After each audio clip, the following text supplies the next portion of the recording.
The story begins with someone who has long white hair at the center of what appears to have been a fierce battle. We see that this person is using some kind of magic, in the hope of contacting any survivor, and asking that this person make at least some noise if they cannot speak. Several glowing circles appear as the being in a white cloak pleads. However, apparently he is the only survivor. In front of him, we see the one who consolidated the demons for the first time, causing humanity to collapse.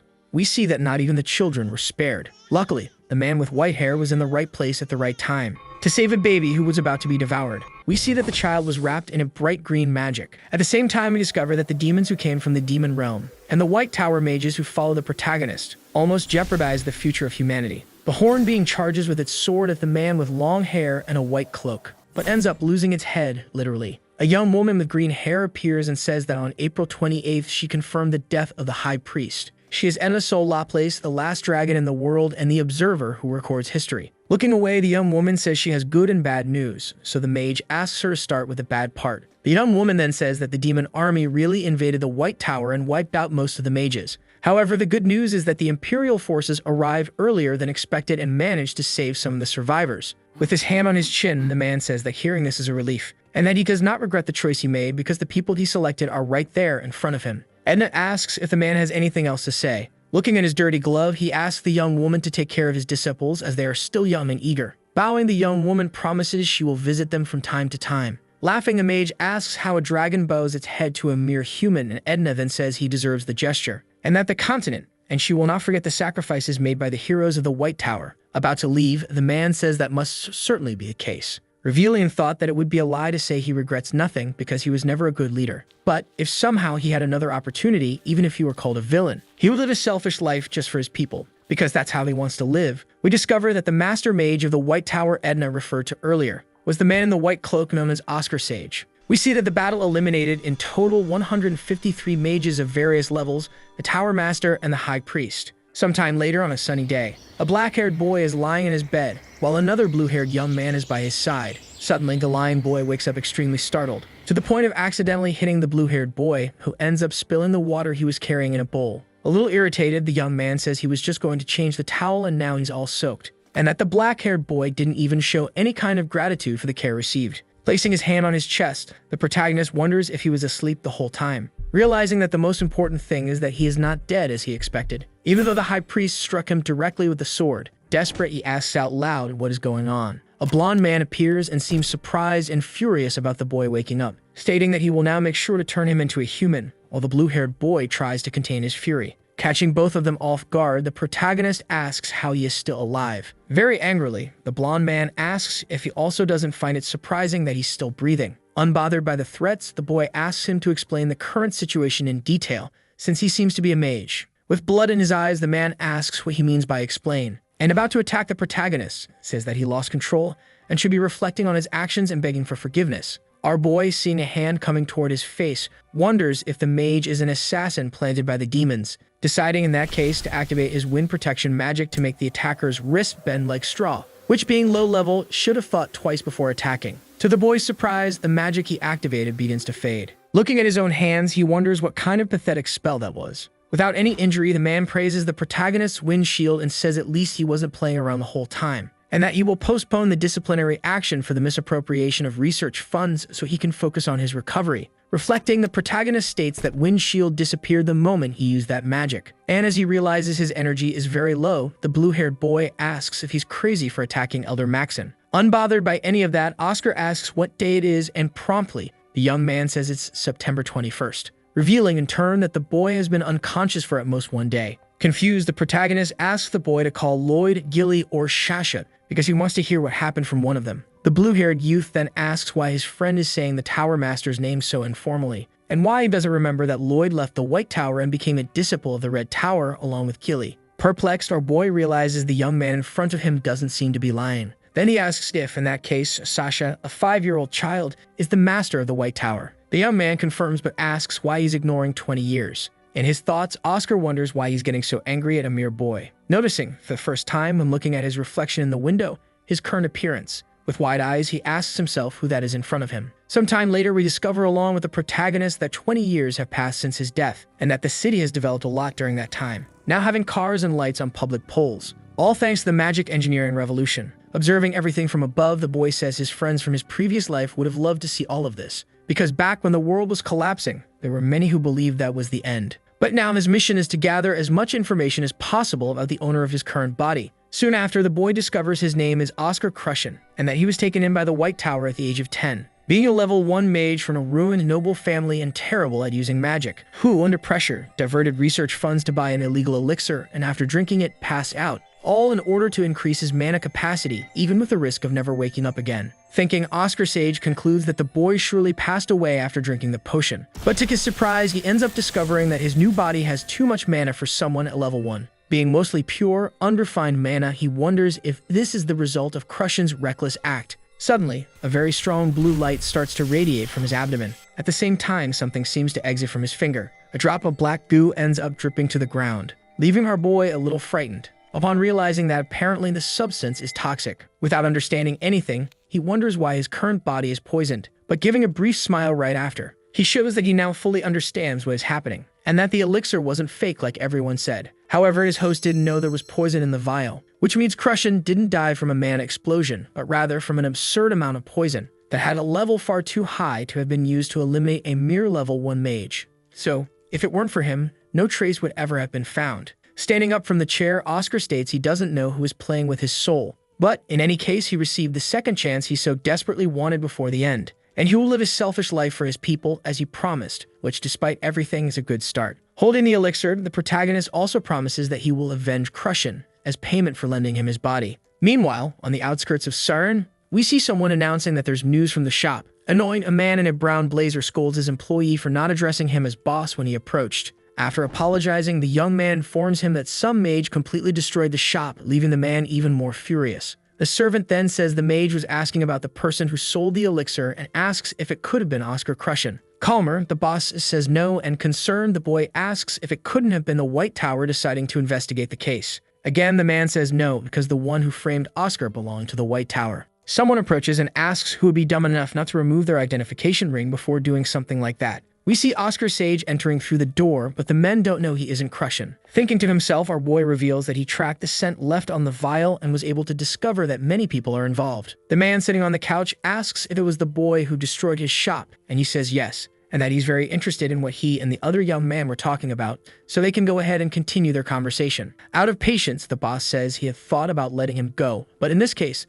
there's no other choice. He then orders his henchmen to take care of the protagonist, who immediately obeys. With a dark look, Oscar says that if that's the game the man wants to play, he's in. He quickly casts his spell called Wing Cutter on the man, who ends up losing his head, literally. In his thoughts, our boy shows disappointment as he wasn't aiming just for the head. Shocked, the man in the brown blazer screams and grabs his revolver while cursing Oscar. Several bullets fly toward the boy, but he is smiling, saying that this is quite interesting. He then activates his wind shield while wondering what principle is being used to produce so much energy. Stunned, the man asks how he stopped the bullets, surprising the boy by discovering what those things are called. He then says that as interesting as bullets are, he will return them for now. Without a bulletproof body, the protagonist's opponent simply takes the attack without being able to do anything. Even wounded, he keeps spewing insults, but Oscar warns that no one will hear anything as he made the room soundproof. Shocked, the man asks how that's possible, and our boy says he used sound bind. And now he would like the man to cooperate and tell him who set him up. The problem is that the man remains stubborn,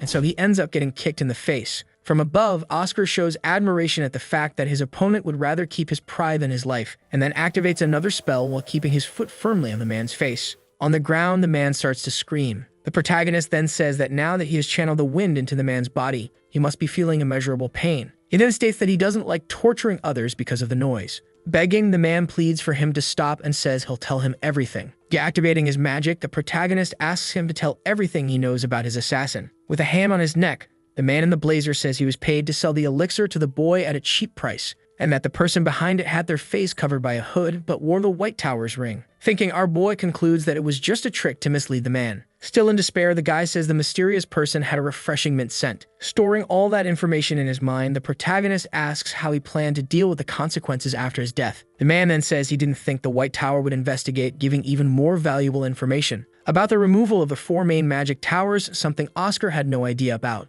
The protagonist says he forgot about that after taking the elixir, and the man then says he'll hand over the documents. Standing up, the man in the brown outfit walks over to the dresser and returns with several folders stating that they contain all the relevant documents. Oscar decides to start with a folder containing information on the White Tower, which says that, after his sacrifice among all the magic towers, the White Tower produced the worst results in the previous year. Worried, our boy wonders how the White Tower has no advanced magic if he asked Edna to take care of it. He then asks the man to tell him the current situation of the 4 main magic towers. We discover that the Yellow Tower of the East, which controls lightning, ushered in the great era of magic engineering, while the Blue Tower of the South contributed to clean water, agriculture, and potion businesses. Meanwhile, the Red Tower of the West, which salutes the desert, joined with the militants and helped with monster subjugation missions. Our boy then asks about the White Tower. The man says that it only makes deliveries, leaving him in shock, because he never imagined something like that would happen. Oscar decides to ask if the man means item deliveries, and he confirms, saying the tower has wind knights who can fly, revealing that the situation is far worse than the protagonist imagined.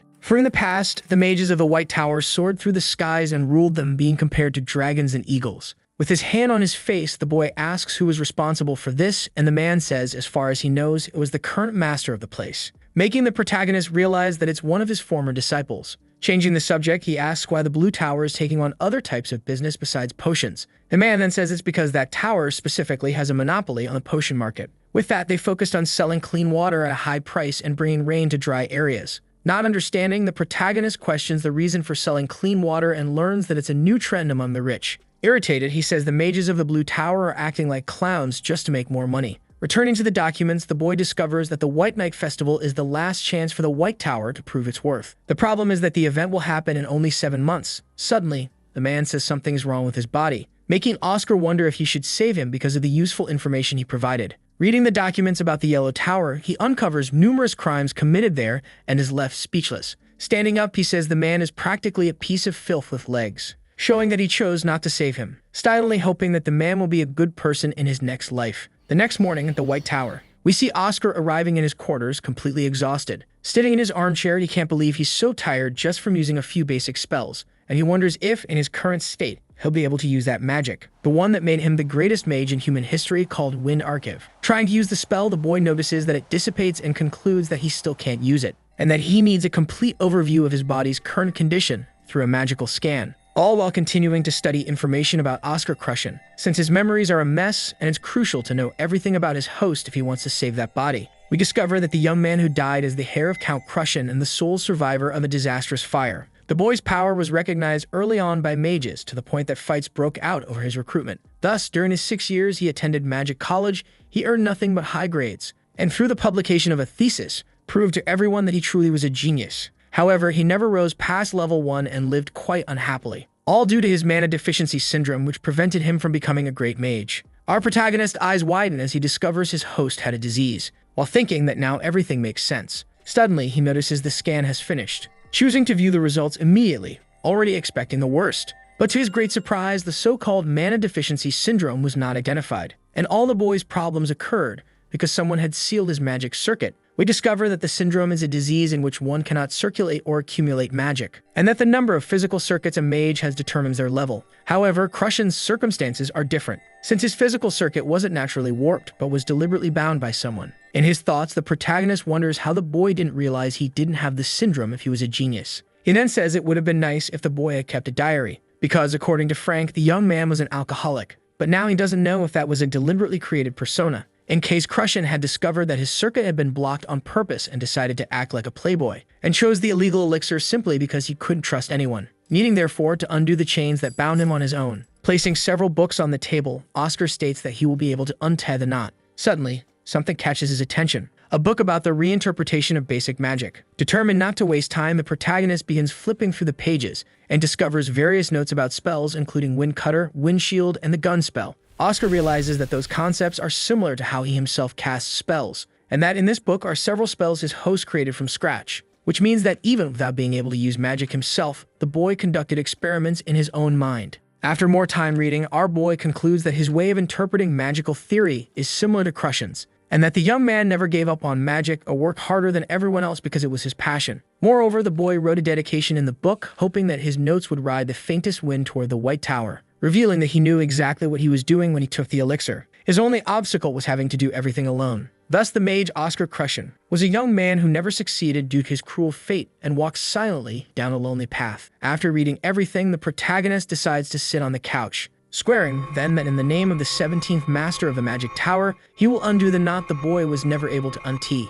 and make all those who cruelly broke Crushion's wings pay for their actions. Suddenly, we see another place. Walking around a greenhouse, Oscar wonders why he's doing that. Because the last thing he remembers is falling asleep after exhausting himself trying to undo the knot in the physical circuit. Suddenly, someone calling for Master catches his attention. As he approaches, the protagonist sees himself together with 3 children, quickly realizing that this is happening because of the dream curse cast by the Viscount of Nightmares, which makes him return to the past every time he falls asleep, meaning the curse is tied to his soul, not to his physical body, as he previously thought. Watching the scene, the boy wonders if he's lucky, since his dreams about his students weren't corrupted. Giving his lesson, Sage says that although magic may look the same physically, it is categorized into 4 types. Little Lloyd asks if the White Tower pursues the harmonization type, and smiling, the protagonist confirms. Sasha then asks if each magic tower has a preferred magic type, and Oscar confirms, explaining that this is why towers seek the magic types that best suit them. Gilead raises his hand and says he'd like to have acceleration-type magic because slow things are boring. The little girl then asks how they find out what type of magic they were born with. Oscar says it's simpler than she thinks and asks the girl to cast the magic he drew in front of her.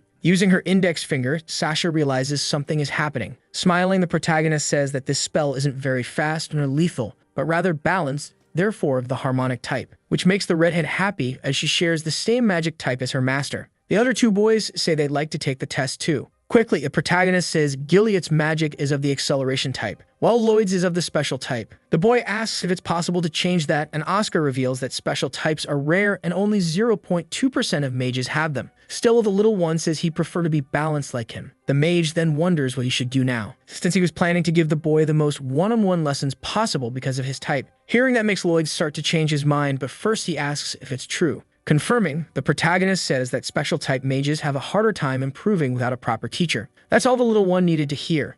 After that, they make a pinky promise. Now, however, boy can't stop thinking about how that child, nicknamed the Man of Promise, is a little bastard, while feeling bad because despite everything back then, Lloyd was just a child. Suddenly, a noise from a speaker box wakes Oscar. A voice says this is a broadcast room announcement, and the protagonist's name begins echoing throughout the place as the person asks him to report to Laboratory 4202. Heading to the elevator, the boy thinks that he still has 8 physical circuits left to unlock, revealing then that during the process he gained 2 mana circuit lines and reached level 2. Upon entering a room, a man asks how the boy is feeling as Frank said his memories were returning. Approaching, Oscar says they are. As he stares at Maxim Bisk, 45 years old, elder of the White Tower, we discover that the man was a junior who joined the tower many years after Sage and is a very honest person, who always followed him around calling him senior and later master of the magic tower, which he found endearing. Lost in his thoughts, the protagonist doesn't even notice that he's smiling, which leads Maxim to ask the reason for that expression. While saying he received a report that the head of the Gordon family and the head of enforcement were murdered,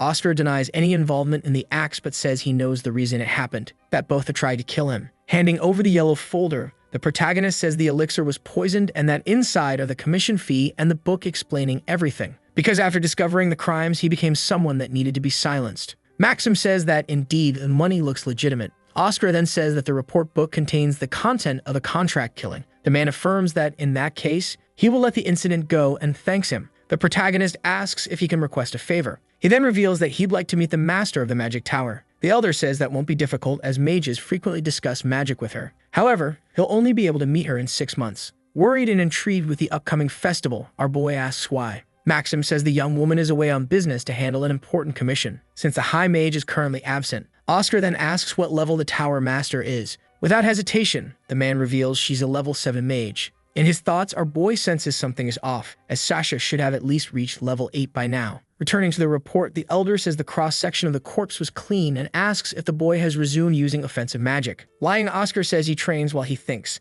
The man then says in that case he's free to go. The protagonist leaves the room, but someone else seems to be about to enter. It's the Vice Master of the Magic Tower, who says he came to ask Maxim not to be too hard on the boy who just left. The elder says he must reprimand the youth to keep him from getting into trouble. Himmel says he understands but worries about him, because even if it's basic magic, it couldn't have been perfected so quickly, meaning Oscar is secretly studying. Smiling, the man says the boy is really sneaky. Wrapping up the matter, the Vice Master says they need to head to the Elder's meeting, where Elder Fidelina is waiting. Far from there, on the 10th floor, the protagonist decides to visit the place where he used to teach his students, which now seems to be empty. Suddenly, an old man approaches and seems happy to see Oscar. He is Wilter, the manager of the Magic Tower facilities. Noticing the boy doesn't remember him, the man says that apparently the rumors were true. Concerned, the protagonist asks how far the news about his memory has spread, and why the man called him young Sir Oscar. Smiling, Wilter says he was working there while the former master of the magic tower was still alive and that the man was the great Sir Oscar. Smiling, our boy says he liked that distinction and will use it too.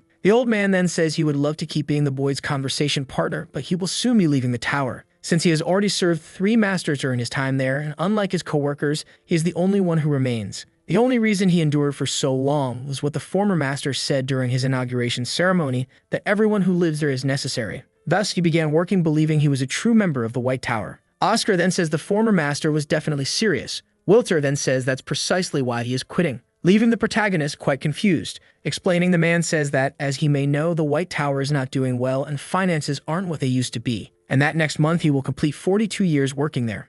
Oscar asks if it's because of the long service award. We discover that, in addition to a medal, those who work in the tower for 40 years receive 200,000 sinos. Shaking his head, Wilter says the White Tower no longer has the luxury to pay such a reward, because to do so, many lives would have to be put at risk, something he cannot accept as that place is his second hometown. In his thoughts, our boy reveals he had no idea the situation was that bad, and that he thought the Blue Tower was being extravagant just for profit. But now, who is he to criticize the work of others, who became the greatest in history through hard work, while he himself has only titles that mean nothing, since they don't fund the rewards deserved by others? Suddenly, the old man gets Oscar's attention. Noticing Oscar clenching his fists tightly, the old man asks why he's doing that. Realizing he's injured his own hands, the protagonist asks when Wilter plans to leave. The man replies, in 2 weeks. After bandaging the boy's wound, he tells him to go see the nurse for some medication. Oscar then says he hopes the man will continue being his conversation companion, because he won't need to leave, as he will make sure of his stay once he finds a way to make a lot of money. After that conversation, we see the protagonist sitting at his desk, wondering how he'll fulfill what he promised, since his options are research, lectures, and commissions, but the money from those takes time to come in. So, needing a business that brings in fast money, he considers going into the potion trade. Suddenly, something in the newspaper catches his attention and leaves him visibly surprised. Far from there, in the vice master's office, a woman with a large hat says she can't ignore Aldo this time. This is Fidelina, elder of the White Tower in charge of finances, who can't believe Maxim agrees with the situation. Shouting, the woman claims that stealing is a habit that only gets worse, but the man says she needn't worry. After all, there's not much left to steal from the tower. Furious, Fidelina demands he stop contradicting her and just throw the culprit into isolation. Impatient with the argument, Hamill says isolation is too harsh a punishment, as it would amount to nothing more than torture for a child. Instead, he suggests the boy repay triple the amount of the stolen research funds personally. Dissatisfied, the woman says they're low on funds and need to make a quick decision, like selling the equipment from the potion production chamber, since it's a facility that's not used much anymore. However, the Vice Master says he can't allow that, as that chamber is where mages gather to study magic and share knowledge, and they can't just sell off the future to satisfy Tay's hunger. Pessimistically, Fidelina asks if they even have a future anymore, since they've already waited 20 years. Hearing that enrages Maxim. Unfazed, the woman asks Hamill to support her proposal, arguing that even if there were a genius capable of saving the tower, that person wouldn't come to them. Before the elder can respond, there's a knock at the door, catching everyone by surprise. The Vice Master invites the visitor in. It's Oscar, who politely introduces himself and greets the three. Approaching, the boy says he has a suggestion, but needs permission to start a business. Furious, Fidelina says it's ridiculous to ask such a thing after embezzling research funds just days ago. Ignoring her, the protagonist says he found something in the newspaper. Property 27 is being shut down due to an influenza outbreak. Hamill says he's heard about it and that people are calling it Caden's flu. But since the vaccine formula was lost 20 years ago, there's not much that can be done. Our boy says the Blue Tower also failed to create the antidote, and so he would like to begin selling vaccines for the flu to revive the White Tower's monopoly over that market. Laughing, the woman in the hat says it's not even worth listening to him, as magical towers and pharmaceutical companies have invested tons of money and manpower to no avail. But a 20-year-old boy claims he can do it. Turning, the protagonist says she might be right, but she's forgetting that he is a genius. Hearing that makes Fidelina even angrier, to the point that veins pop near her eye. Yelling, she asks how he can say something like that after stealing 25,000 sinos to buy an illegal elixir, which only shows his total ignorance when it comes to money. Hamill cuts in, stating that Oscar is here to propose an official investment opportunity, so such rudeness is uncalled for. Calming down, the woman apologizes. In his thoughts, the protagonist finally understands that Fidelina hates him because she's the tower's treasurer. Even so, he asks the Vice Master to consider his request, thinking to himself that he's a different person now. The man asks why he's so sure it's that particular flu. Without hesitation, the boy tells him to check page 2 of a newspaper, where it states that Archbishop Baldwin suddenly changed plans during a pilgrimage and will stay in Siren for a month. We learn that the man belongs to the El Terra order devoted to Mother Earth, and the 7 archbishops are meant to be the most virtuous.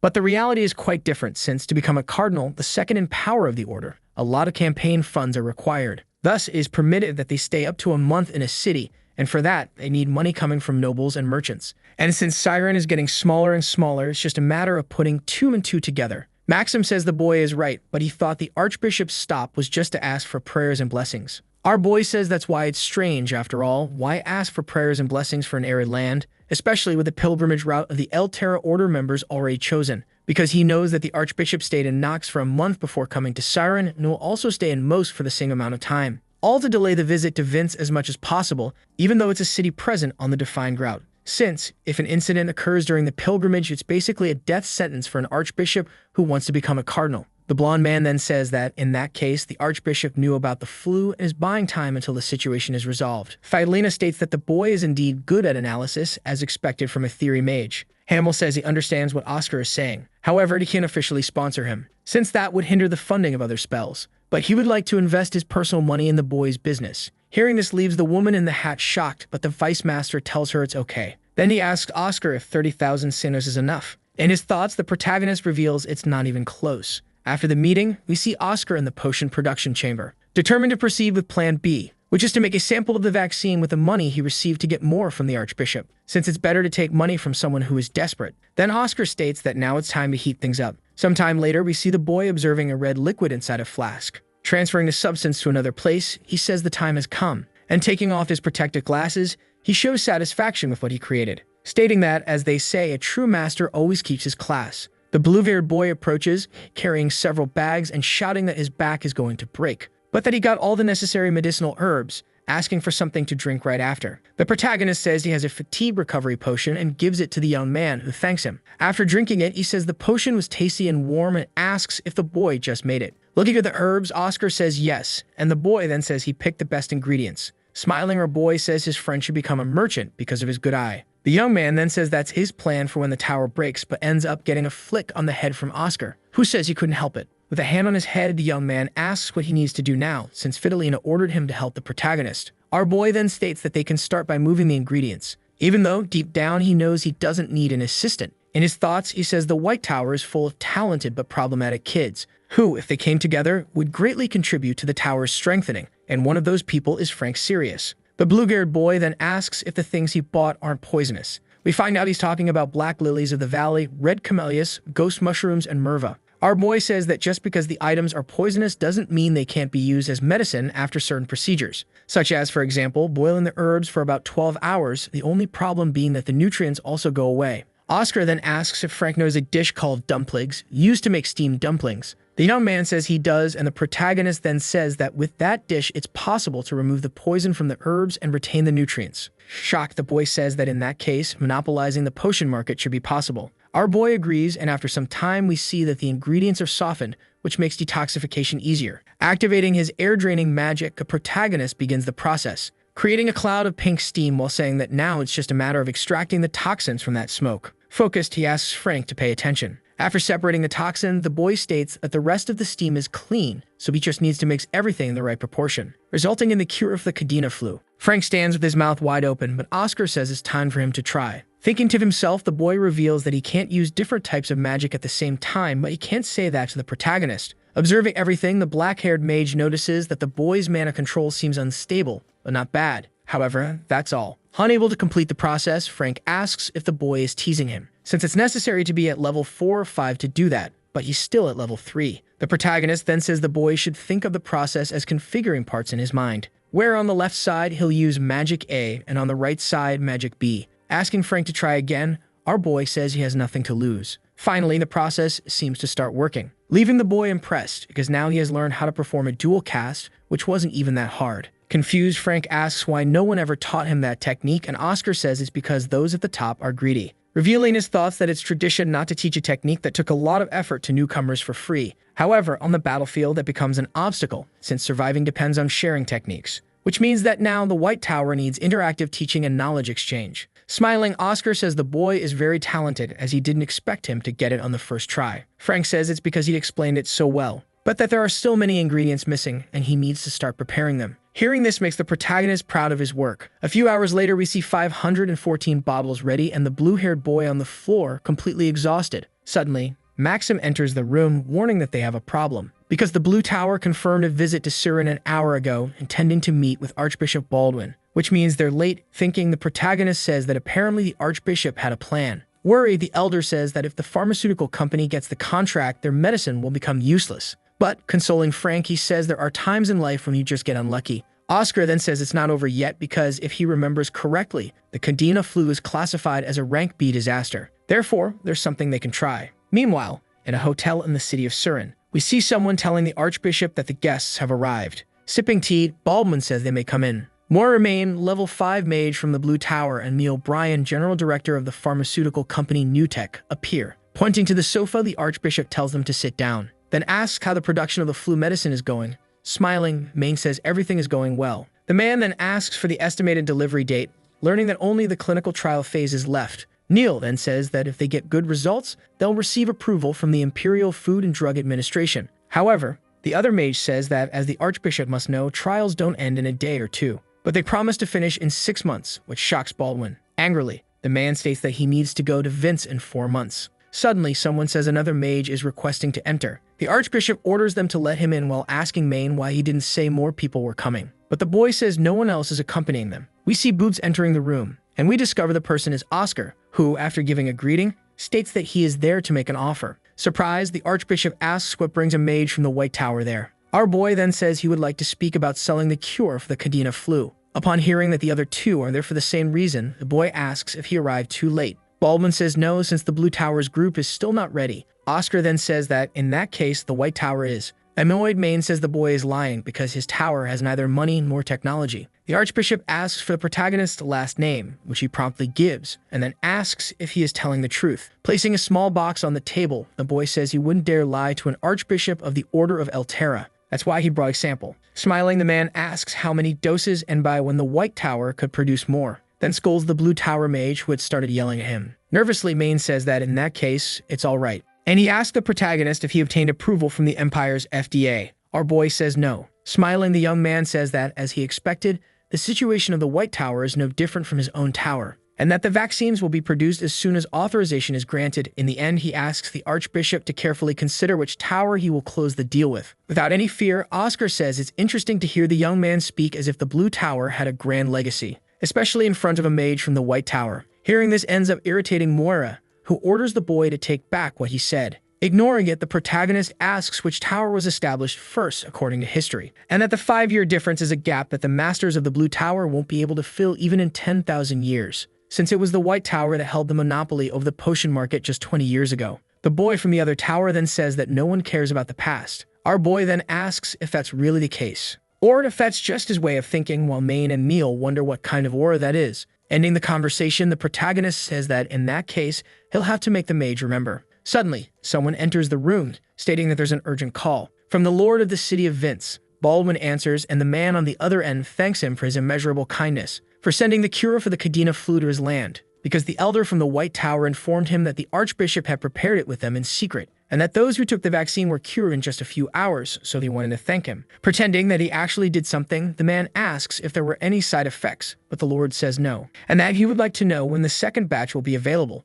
since the elder from the White Tower said it depended on the Archbishop. Smiling, Baldwin says he will send the second batch as soon as it's ready, which shouldn't take long. With the call ended, the man asks if that was Oscar's doing and confirms. Furious, Maine says that this goes against FDA laws and that the boy must be punished. The protagonist asks if he even knows anything about wartime law, but the young man orders him not to change the subject. In his thoughts, the protagonist concludes that the last 20 years must have been very peaceful, since no one remembers anymore. Very patiently, he explains that the deadliest weapon during the war against the demons was a pandemic, because even with mages producing medicine quickly, it took too long for the FDA to approve them. That's why the king passed a law stating that treatments for the wounded during wartime were considered special treatments, not being affected by imperial laws, to which Maine rebuts that they are not at war at the moment. The protagonist then says there are 3 cases in which a situation is considered war: 1, when it's between nations; another, in the case of a revolution; and the last, when a disaster of class B or higher occurs, Since the Kadena flu falls into the last category, there's no need to follow FDA laws. Neil interrupts and tells the Archbishop that if the White Tower can do it, then the Blue Tower can too, so they'll send their treatment to Vince. However, Baldwin states that the race ended the moment the White Tower's treatment arrived in the city, and since the local lord believes he was involved, he can't just say it wasn't true. Insisting, Moira says that in that case, he will lower the price of the vaccines. Furious, the Archbishop asks how he dares try to buy his image with money, and that he doesn't want to hear another word, so the two of them can leave his office. Mage gets up, fists clenched, and passing by Oscar, says he'll make the boy pay for this, while the protagonist wonders if he has a villain's phrasebook. Smiling, our boy simply says he's already registered the patent for the treatment and the vaccine at the palace. So if he wants to sell the Blue Tower's version, he'll have to pay royalties to the White Tower or throw it all away, making the Mage even more furious, who storms out of the room red with rage. Being polite, Neil properly bids farewell to the Archbishop and greets the protagonist as he passes him. But it's in that moment that Oscar notices the man has a unique scent, very refreshing, reminiscent of mint, which means that the one responsible for Krushen's death just walked out of the room. Even in silence, we can see that the discovery shocked the protagonist. However, Baldwin lets out a laugh and tells him to sit so they can proceed with the negotiations. Getting straight to the point, the man asks the boy what the price will be, since the Blue Tower was asking for 2 million sinos. Smiling, our boy says that if they wanted 2, the White Tower will want just 5 million. The Archbishop lets out a laugh to hide that he found it expensive, while asking if the boy is serious. A few hours later at the White Tower, Figolina is shocked to see a check full of zeros right in front of her. We discover that Oscar secured 10 million sinos. Hugging the boy, the woman says she knew he could do it, just like Maxim, who says he believed in him from the start. Surprised, Hamel asks how that happened, because the Archbishop wouldn't give that much money. Our boy then says there were additional charges. In this case, advertising fees. We find out that the boy charged to make an official announcement from the White Tower saying that the Archbishop received a revelation about the flu outbreak, which sped up the preparation of the antidotes. The man liked the idea and decided to pay 1 million sinos for a contract in exchange for vaccine delivery by next week. Holding the check, the elder says it's amazing and that the boy paid back 400 times what he had embezzled. Thus, disciplinary actions come to an end and a thrilled Fidolina agrees.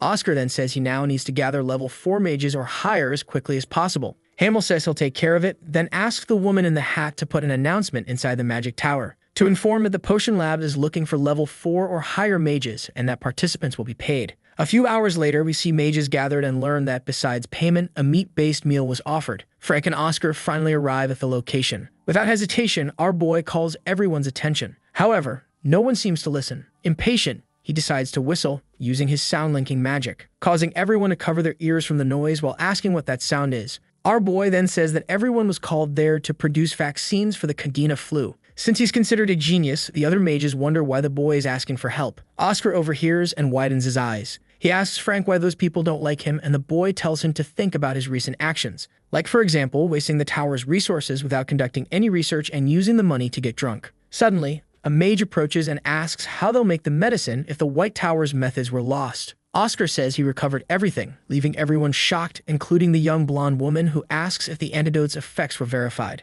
Confirming, the protagonist reveals that a contract was also signed. The young woman then says the tower must have received a fortune, then questions why the boy trusts them enough to share such valuable information. Being honest, the protagonist says he doesn't know why they're still in the White Tower. Annoyed, the blonde mage asks if that's how someone who needs help should act, saying she just wasted her time coming there, and that she doesn't know what the great genius meant by saying that, but no one deserves to hear it. However, our boy says he knows exactly what each of them gave up for the White Tower, making the young woman stop walking and turn back. The boy then says that she is Lena White, level 5 mage, who rejected all offers to join other corporations. Then speaks about Haruk Dryan, who also turned down a royal mage position, and Deckard Reen, who refused an instructor role. About Sephia Rose, Oscar says the young woman declined an offer to go to the Gold Tower, despite being very talented in creative alchemy. He then states that had a similar offer reached him, he doesn't know if he would have turned it down. But none of them abandoned the White Tower. Surprised, Lena asks if the elders knew about the recruitment meetings. The protagonist says yes,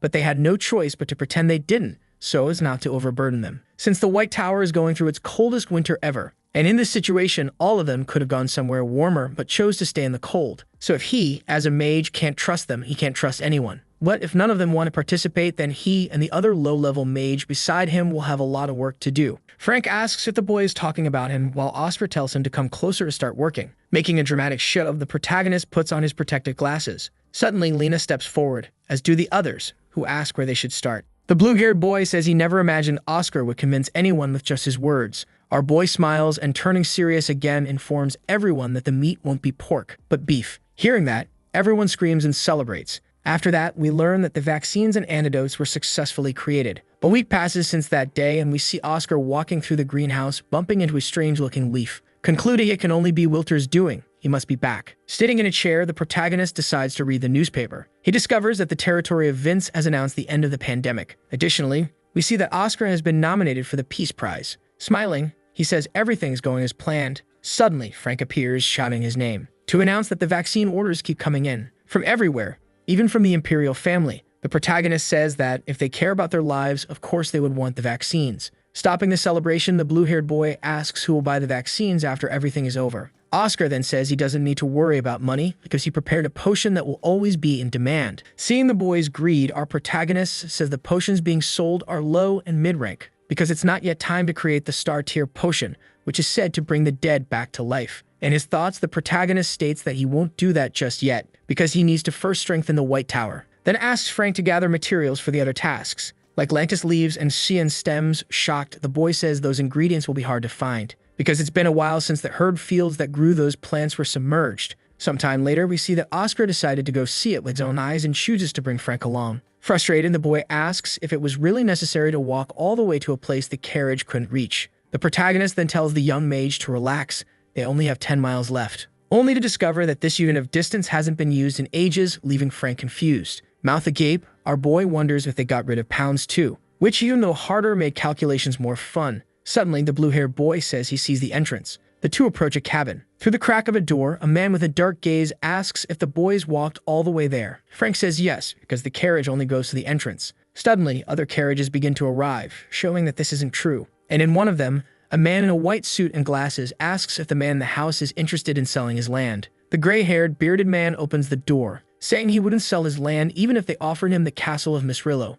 Pole then says that playing hard to get is only cute at first. If he dies, no one will keep the land. Annoyed, Ivan says he's fine with that as long as it goes to no one. Being persistent, the man in the white suit says he'd better sell soon, before the land's value drops, when the factories move in. Unbothered, Ivan says that as long as he's around, no factory will be built. With nothing else to do, Paul says that in that case, he'll leave. And before getting into his car, he says he stepped on some herbs on the way in. So there's the money to cover the damage. After tossing a bundle of cash, the man drives off, waving. In the car, he asks his men what the White Tower mages seen next to Ivan wanted there. Upon learning that the tower made a fortune selling vaccines, Paul becomes very interested, even more after hearing the total amount. Suddenly, he smacks the driver with a newspaper, then asks why he's only hearing about this now. In his thoughts, the businessman declares that he can't let Ivan get support from the White Tower. If that happens, he'll never sell the land. Turning to the back of the car, he asks another man in a suit if he can hire the same mercenaries as last time. When his henchman objects, he hits him with the newspaper, saying all they need to do is kill Ivan and report him missing. The man then asks what will happen if the White Tower mages decide to stay at the herb farm.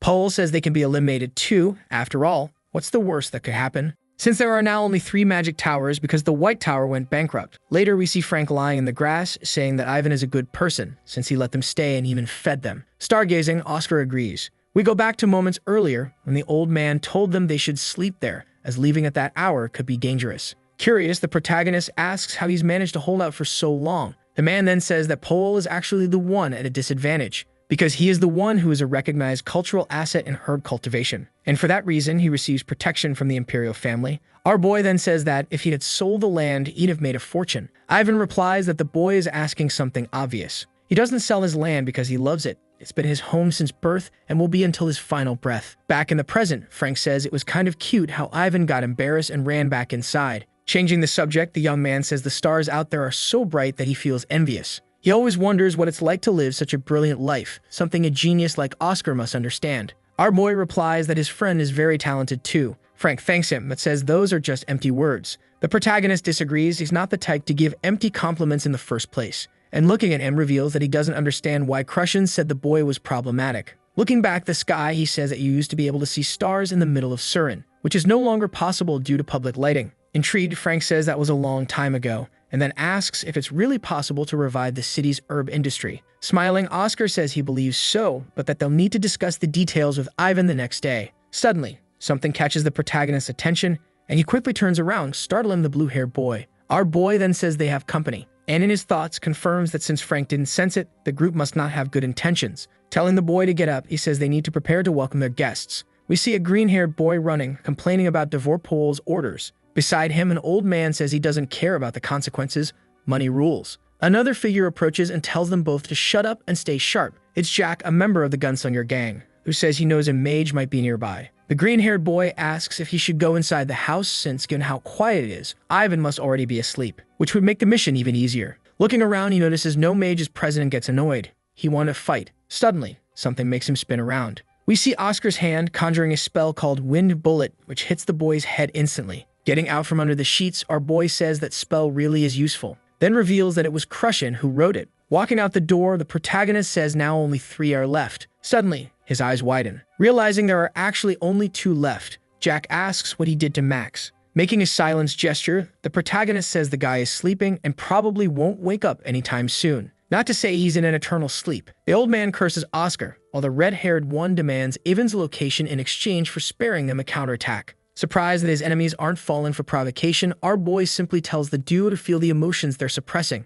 Accepting the challenge, Jack orders the old man to finish the boy. He obeys instantly. But with a snap of his fingers, the protagonist manages to defend himself, making the old man smile, impressed by his speed. Even so, the opponent keeps attacking, claiming that the boy didn't know he didn't have just one weapon. What shame. Ready to defend again, Oscar says the fight ends here, even if it's a drag. More than he expected. We see the old man trying to block the bullets fired by our boy, while thinking that it's unbelievable the kid isn't rattled even after being caught off guard, and worse, still dares to shoot with finesse. Mocking the protagonist says the man's weapon isn't unique or even that new. Suddenly, a strike cuts him off and forces him to retreat, while his opponent asks who he thinks he's mocking. Out of nowhere, the old man is shot, as several other bullets fly toward Oscar's shield, which begins to crack, leaving him worried. We see that Jack is responsible. He says it's really a shame. If the boy had let his guard down just a bit more, he definitely would have been hit, revealing afterward that the old man was just a subordinate who could be easily replaced. In his thoughts, the protagonist remarks that's exactly why criminals are terrifying, then wonders what kind of weapon that is.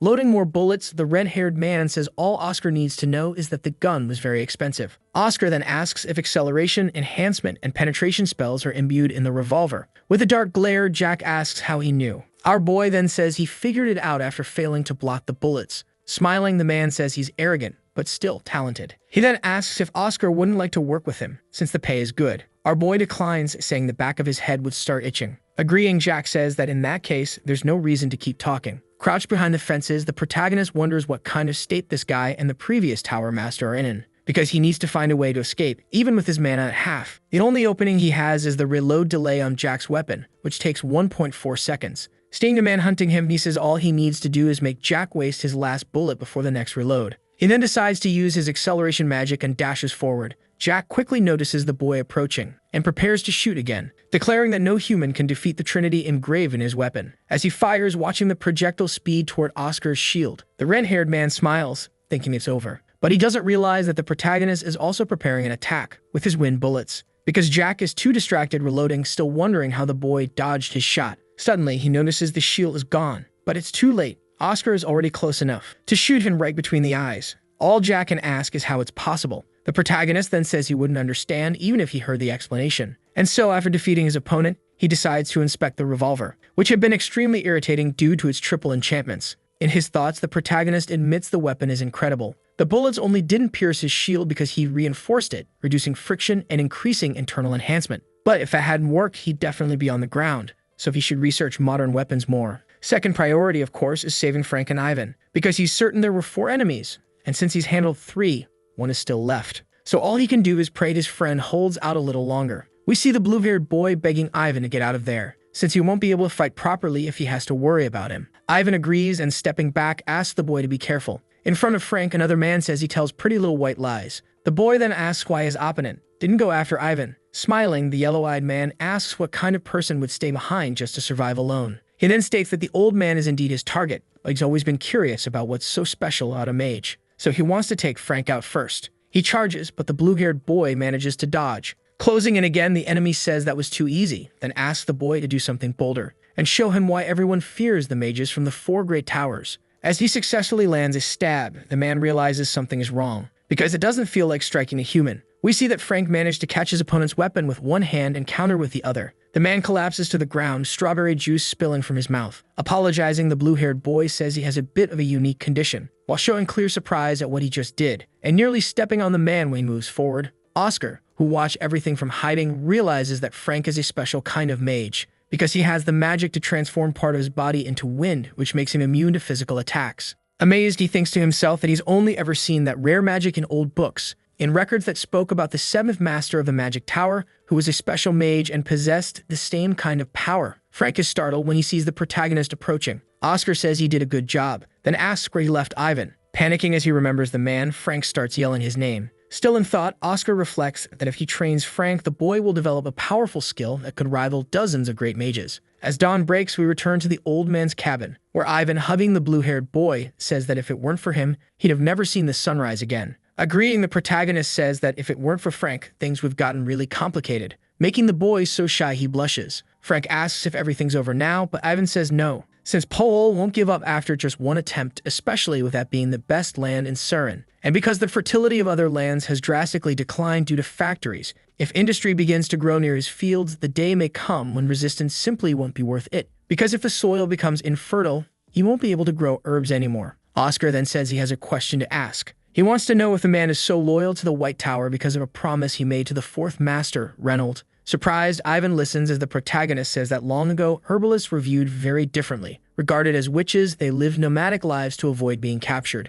Until one day, the fourth master of the White Tower appeared and welcomed them, inviting them to come to Surin, which would be their eternal home and the place where no one would look down on them. Feigning modesty, Oscar says he read the story in a book. Smiling, Ivan says that after that, herbalists from across the continent began gathering in Surin, and that the White Tower gave them a home and pride in their people. That's why he could never abandon them. Bowing before the man, the protagonist thanks him for his years of service, saying the White Tower will stand by him from that moment forward. Ivan then says that if anything happens to him, the Imperial family will act, but he's unsure whether they'd arrive in time. Oscar tells him not to worry since the family will move as fast as light, because that's the very day he's going to meet them to sign the vaccine agreement. Meanwhile, in Paul's office, we hear someone screaming from inside a room. While a group of individuals in dark uniforms tells someone not to move, we see that in front of Paul stands Senior Superintendent Walker from the Imperial Ministry of Internal Affairs. The man in the white suit is on the floor, panicked. Walker then informs him that he's under arrest for attempted murder, blackmail, and a long list of other crimes.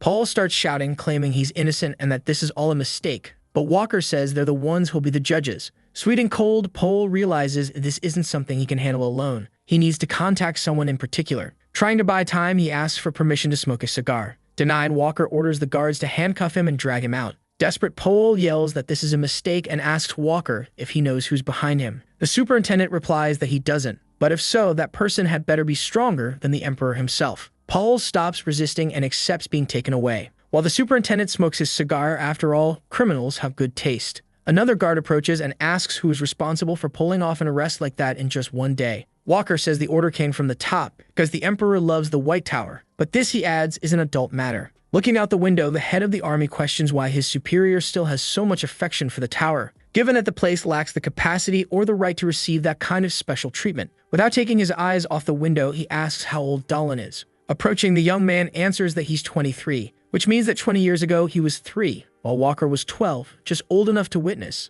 the moment when humanity gained true freedom after the victory in the war against the demons, all thanks to the existence of the White Tower. For this reason, his superiors still keep their expectations alive regarding the place. Turning around, the man informs the boy that they need to stop at one more place as the mission is not yet over, and now they must go west to issue an order to the factories near the Balf River to prevent them from illegally dumping pollutants. Walker reveals in his thoughts that he just added this stop because even though he doesn't know the White Tower, this is his way of thanking the mages of the place for dealing with the gunslinger Jack's gang. We return to see the tower, where Oscar and Frank are celebrating the victory. The protagonist says he's going to meet with the vice master of the tower and asks if his friend would like to come along, leaving him in a slight state of shock. Escaping, Frank says he has an appointment and says goodbye. Hamill approaches and asks if he saw the blue-haired boy there just seconds ago, and our boy confirms. He explains what happened, and smiling, the old man says that, in any case, Oscar solves something big this time. So he would like to hear more about the mission in his quarters, and the boy says he was on his way there. They both head into the tower. Quickly, the protagonist realizes that something is wrong. Hamill then asks if he heard anything about Frank. Our boy denies it and asks what happened, and the old man says he received a message from the Sirius family to inform that they accept the boy. Confused, Oscar asks if the young man agreed to leave the White Tower.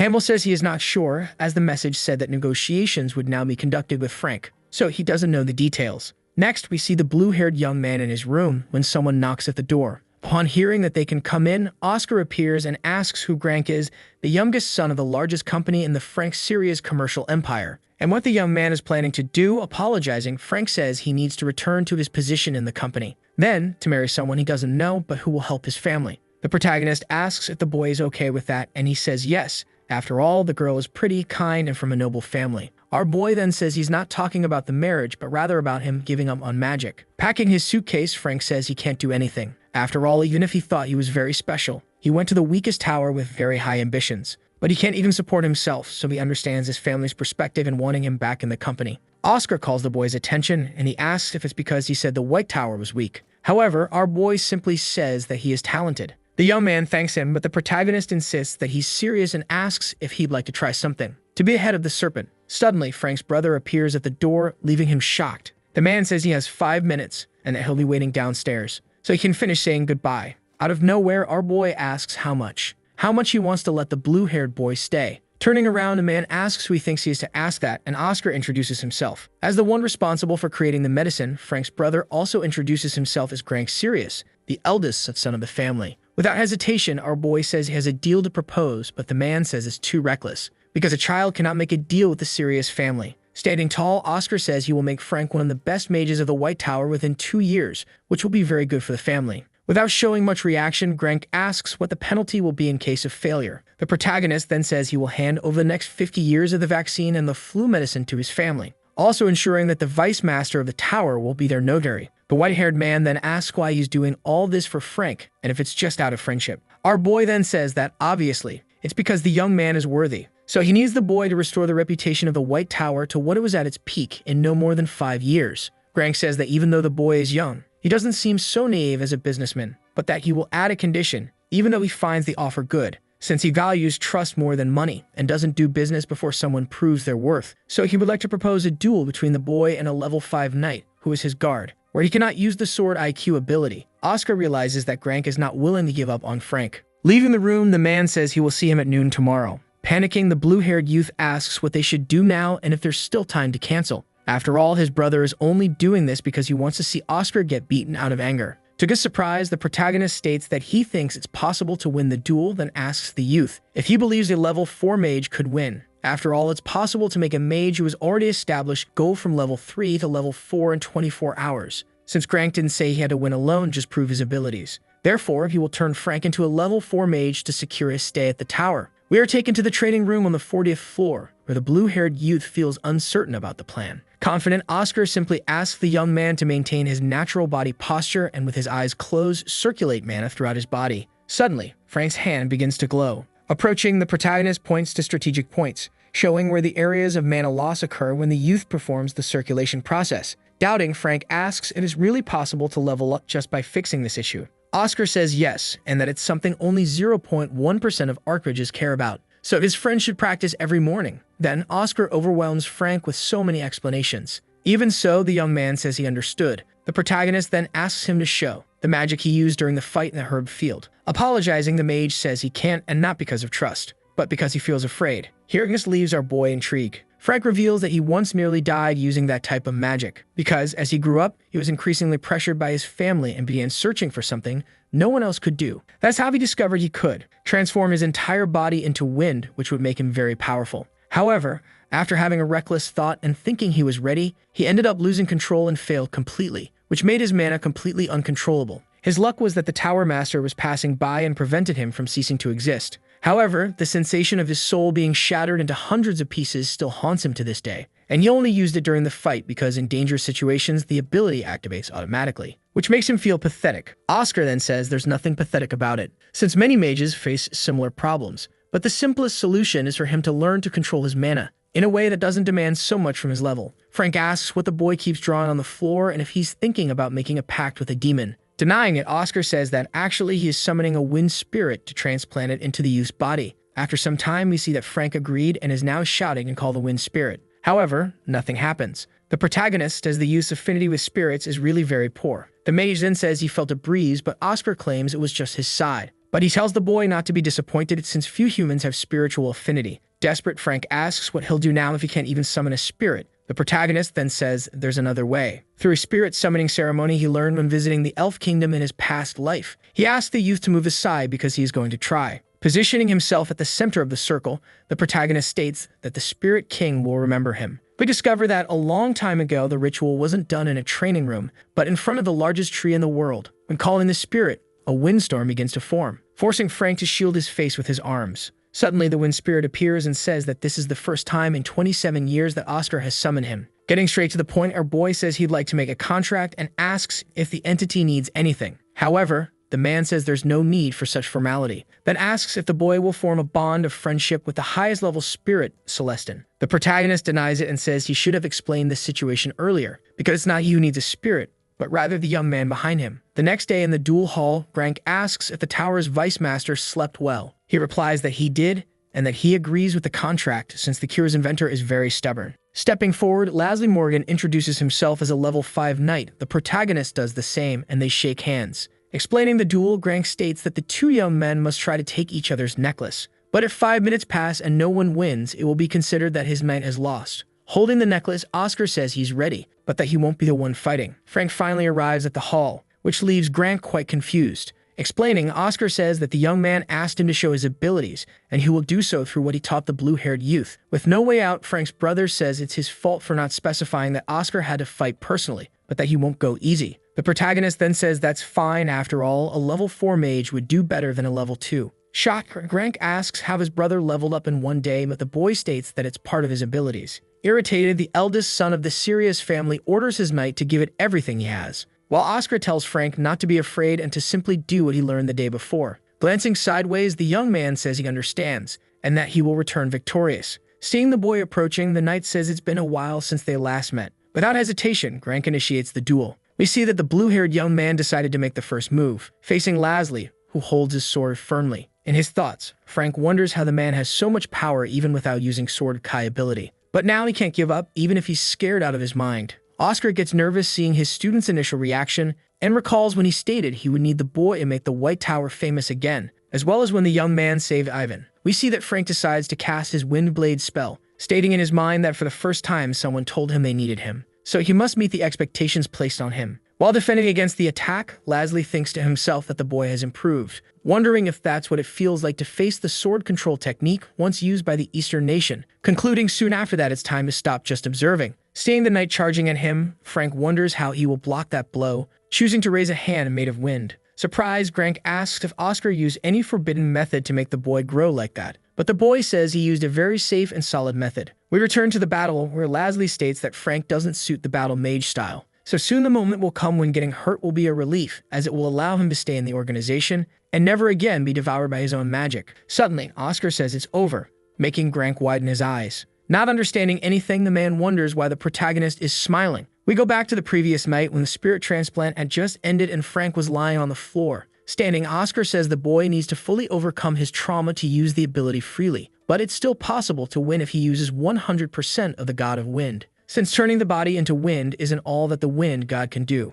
Drawing on a chalkboard, our boy says that this is the true part of the superpower, called unitization, which allows anything that touches the boy's body to spin, something he must hide until the end of the battle, since winning when everything seems lost is more exciting. We see that when Frank passed Leslie, he managed to use the trick and rip off the necklace, which leaves the knight in shock. Frank stares at the necklace with a red pendant, also showing disbelief at what he just did. Raising his arms, he shouts that he finally understands. Approaching, Grank thinks to himself that it can't be possible the boy managed to use the God of Wind. Laughing, Hamill says the match is over and asks if the man agrees with the result. Oscar can only smile and wave to his friend, who got much stronger in just one day. Remembering that makes the eldest son of the Sirius family reflect, and he admits his defeat shortly after. The elder says it's a shame the boy came all this way just to leave so quickly, but Grank simply asks the old man to take good care of his brother. Looking at Frank, he says the boy has grown a bit. The young man pretends he didn't hear it, and the other tells him to just let it go. Everyone watches the duo walk away. Looking at his apprentice, Oscar says the boy really is a funny guy for pretending not to have heard the compliment. The next day, we see Frank in shock. At the entrance of the training room, which looks more like the entrance to a prison, the protagonist says that a long time ago, that's exactly what it was. Not understanding, the blue-haired youth asks why he needs to do isolated training. Oscar then says it was a recommendation from Hamel, so the boy should use the opportunity to better absorb everything he's learned and stop acting like a baby because he's not going to die. With teary eyes, Frank asks if he's sure, and the protagonist says yes and says goodbye, closing the door right after, while mentally apologizing since he was the one who requested the test. We're taken to the night after the duel when the protagonist asks the elder to put the young man into isolated training for 30 days. Smiling, the old man agrees since they'll need the boy in a month's time. As the company from Frank's family stated, it will now offer its entire distribution network for free from that point forward. In his thoughts, the protagonist states that the company needs to finalize the calculations quickly. Speaking out loud that this really is good news, Hamel then reveals he has a request, as he would like the protagonist to give a lecture. Oscar says it's not something he can't do, but he'd rather focus on the potion department at the moment.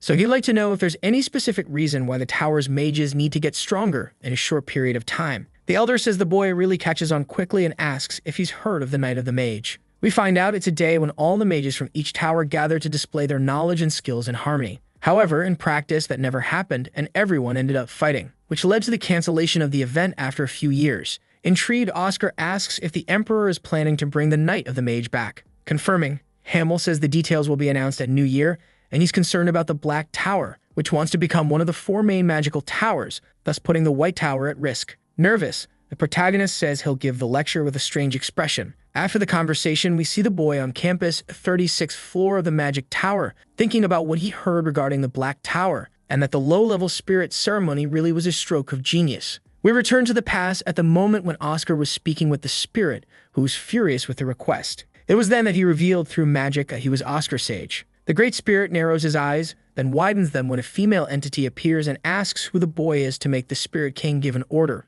Bowing, the spirit says the entity permitted it, but that it will not be a contract, it will be a simple transplant. Also, she sent a message for Oscar not to forget his promise. In his thoughts, the protagonist says he will keep his word, since he was able to save many from the White Tower thanks to her. So go make sure to repay the favor with interest. But before that, he needs to take care of his family a little more. We see a red-haired boy, happy to see a familiar face, then asking if that is a lecture for level 3 students. A young woman then says maybe they'll teach basic lessons. Another girl appears, claiming that it might be true that the White Tower has more money now, and that this was the place where the Imperial Observation Seminar took place, so the speaker must be someone special. A voice then asks the girl not to make him laugh. It's Damian Proud, who clearly isn't very excited about the lecture. The pink-haired girl then says he's being too negative. The young man replies that if it were an important lecture, it would have prepared a high-level class, just like the other towers. So if it were that important, the level 2 noble genius would be there too. Suddenly, a voice interrupts the conversation. Then the students are left speechless. Entering the room, Oscar says it's a pleasure to meet everyone and that, from that moment on, he will be the teacher of magical reinterpretation. The students are left with their mouths open, while the protagonist says he knows many of them are disappointed that he's the speaker. We realize our boy hit the mark as we see the students' thoughts, furious and indignant. Oscar then says that they are no longer academy students under the control of teachers, but there is a condition. That is, everyone there must prove their ability by demonstrating that they don't need to learn within 10 minutes after stating their reason for not wanting to attend his classes. Thus, a very simple condition. A boy wonders if the young man is crazy for wanting to stop them from leaving without taking the test first, while the other students show signs of being furious. Damian concludes that basically Oscar is trying to convince them to take the course based on the fact that they are not capable. Meanwhile, the protagonist thinks to himself that he left a few gaps in the spell on purpose, but that doesn't mean it will be easy. After some time, we see that no one approached. Suddenly, the blonde boy yells from the back of the room that he succeeded, which surprises our boy since the young man had been listed among beginner-level mages. Even so, he stands and congratulates Damian. Other students begin to protest, but the protagonist says the test is over and that the only one who passed was the blonde boy. Smiling, the boy says that in that case, he doesn't need to take the class, and Oscar confirms it. However, we see that Damian has grown curious about what will be taught in the upcoming lessons. Sitting back down, the protagonist says he will give the young man a prize for being the only one to pass, then asks what spell he likes the most. Without hesitation, Damian says it's Wind Cutter. Oscar then asks him to demonstrate it. After doing what was asked, the blonde boy asks if that's enough. Smiling, our boy says it's cool, but he will now teach him the real Wind Cutter, because by his standards that execution is, at best, a very poor version. There are two main problems. Damian is surprised when one of his blades is stopped with just one hand. Oscar then says that first, that spell isn't made of wind, and he wants to know what the boy thinks wind is. Embarrassed, the mage says it's moving air. Saying he's wrong, the protagonist explains that air is only wind if it's moving and flowing continuously. So what Demian did wasn't wind cutter, because air that doesn't flow quickly loses its shape, just like the White Tower's magic, which causes the cutter to be destroyed forever. Addressing the second problem, Oscar says it would be more useful if the boy reduced the amount of mana he uses to cast the spell, revealing that one can learn a lot about a person just by the way they use magic, including their past. For example, if Demian is from the proud family, he must have seen their magic while growing up and started copying it even without having the required level, which led him to use more mana than necessary to cast Wind Cutter, a habit that stuck with him until now. Now that he has the chance to fix those issues, it's a shame he doesn't want to take the classes. The young man, in turn, seems to have changed his mind as he turns back toward his seat. 3 weeks later, we see someone talking about certain rumors, saying that Oscar is a complete star instructor, being helpful even for level 4 and 5 mages despite starting out teaching lower level ones. A boy asks if he should go to the classes too, while another says he was just waiting for him to ask that, because they need to line up in advance to get in. After the conversation, several mages get up, and in the classroom we see that the session is packed, including Maxim, who is sitting in a chair at the back. Oscar arrives and greets everyone, revealing that the spell for today's class is very important, so it's good to see a full room, because he will teach the spell that mages believe is the most important. In this case, the wind spell. Hearing this kills the students' excitement, as that spell is the most basic of all, something even non-White Tower members can learn. Maxim raises his hand and asks if Oscar is serious about teaching that even after gathering so many people. Boldly, the protagonist asks the elder to demonstrate the spell. Quickly, the man obeys and summons a gust of wind that messes up everyone's hair. After thanking him, our boy calls for Amy, then asks the girl to do the same spell. Even without understanding why she was chosen, the girl casts the spell, which reaches the boys' faces gently and warmly. Oscar then asks if anyone there knows the difference between the two spells, prompting several students to give their guesses. However, the one who gets it right is Veronica, who had been quietly sitting at the back and spoke very softly. The protagonist confirms that, as the girl said, the difference in the spells lies in the mana temperament. Even though the process of forming and casting the magic was the same, one was warm and the other was gentle, which means it wasn't the same wind. Picking up a piece of chalk, the protagonist asks who there understands what mana temperament is. He states that to understand the concept, it's necessary to learn about the roots of the White Tower. In other words, the balance that also represents the Blue Tower. Unlike the Red and Golden Towers, which are strong and fast and therefore not harmonious. However, there are conditions that differentiate the White Tower from the Blue Tower, such as, for example, the conditions required for water to boil, which is quite simple. But even simpler is producing warm wind, which more easily blends with the environment and transforms like a chameleon. Suddenly, all the students begin to feel cold. Oscar then says that wind is freer than any element, capable of creating a force as strong as the flames of the Red Tower, as fast as the lightning of the Golden Tower, or possessing a form as free as the water of the Blue Tower. Thus, only wind can be harmonious with anything in the world, which means that mages of the White Tower must always pay attention to the nature of their wind. After finishing the explanation, Oscar states the core focus of the lesson, the kind of entity everyone there believes wind to be. Suddenly, something catches our boy's attention. We can see that something is wrong with Maxim. Desperately, Oscar tells everyone not to touch the elder.